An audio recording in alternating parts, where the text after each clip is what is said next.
Hey guys, it's Thursday and we are going to continue reading The Family Under the Bridge by Natalie Savage Carlson. And we are on chapter 6 today. In chapter 5, you remember Armand took the kids because there were a couple of ladies who wanted to help them and bring them to a home, which they did not want to go. So they left right away and they went and found the gypsy community that invited them in. So here we are. The children's desire for a home on wheels worried Armand. Now, wouldn't it take them to think up something like that? You don't need to have Father Christmas bring you a house now, he said. Tinka will let you live in that one with her, and Paul will be in a comfortable tent. But we want our own house, said Susie. A house for our own family to live in. Then we can take the wheels off so we can stay in one place. No, let's leave the wheels on, cried Paul. Let's keep moving to new places. I'd like to live like a gypsy. But if you move all the time, you won't be able to go to school, Susie reminded him. Paul looked as if that was not worrying him. The inside of the house on wheels was as nice as the outside. Here's a picture of them sitting inside. You can see the tents out here outside the door.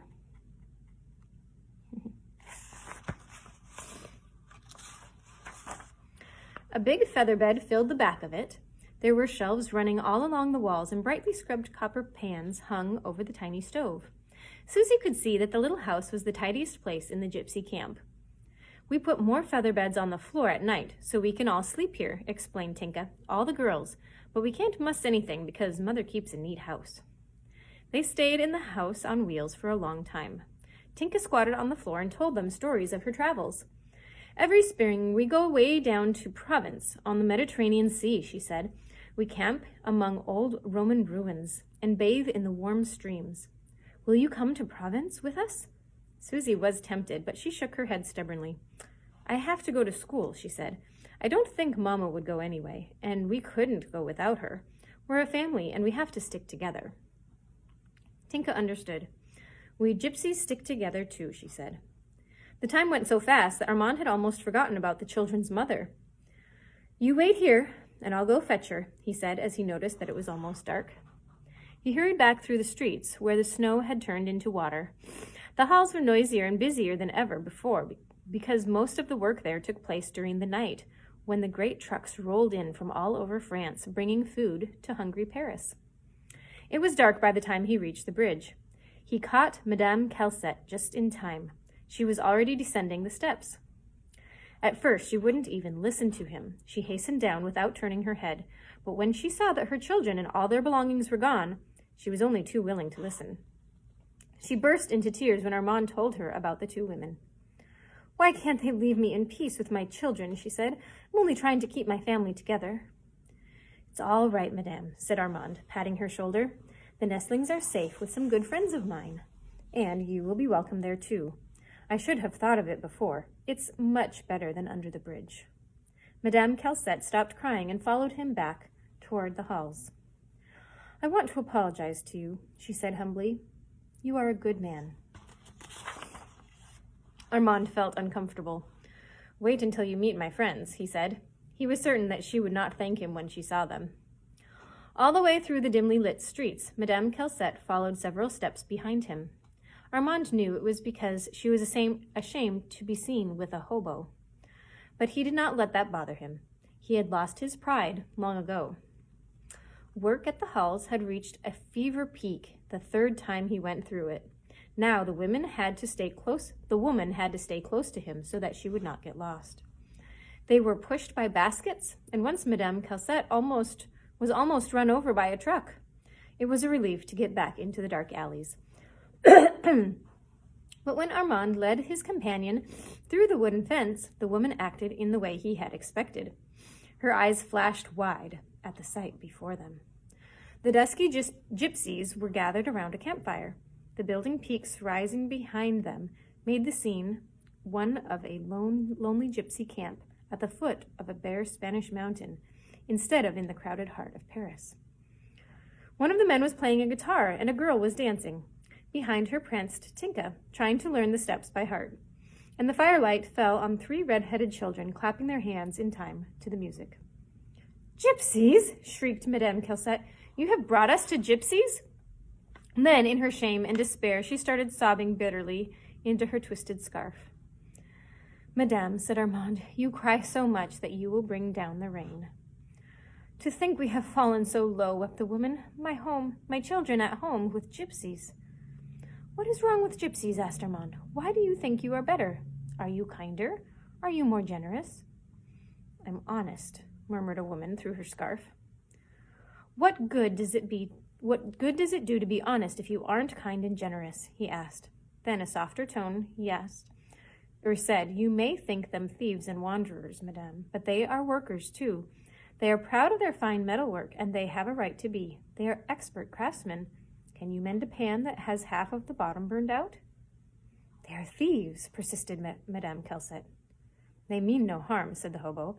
They don't know that there's a commandment against stealing. And you've been doing a lot of talking about families sticking together.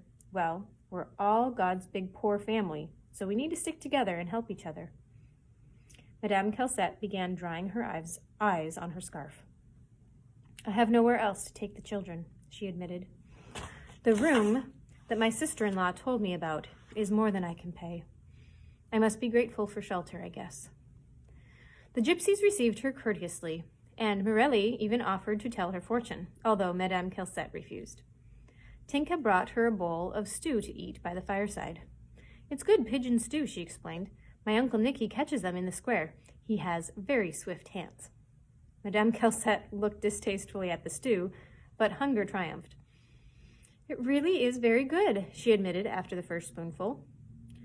The three children gathered around their mother's skirts. It is so much nicer here than under the bridge, said Paul. And you must see the darling little house on wheels, cried Susie. Monsieur Armand is going to tell Father Christmas to bring us one.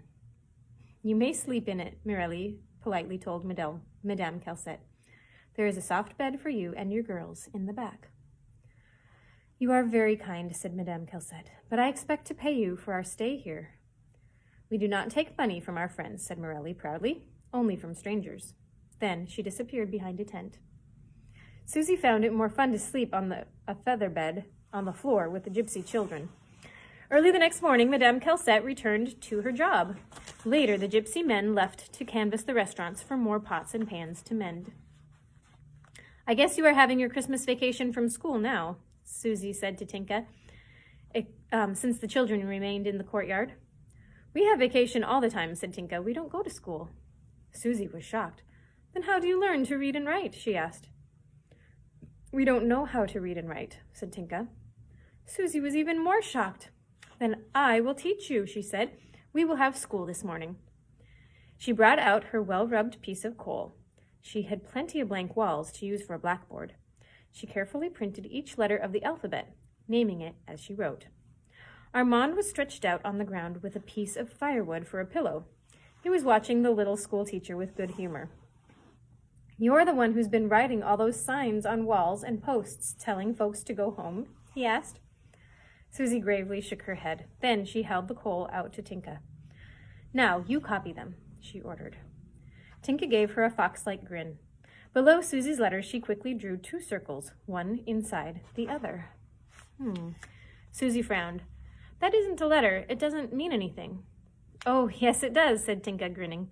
If you see that sign near a gate, it means that the people who live inside are good and generous. She quickly scratched an upright line, then crossed it with 2 short bars. But that sign means that beggars will be badly received. Perhaps the people will even set the dog on them. Armand came to life.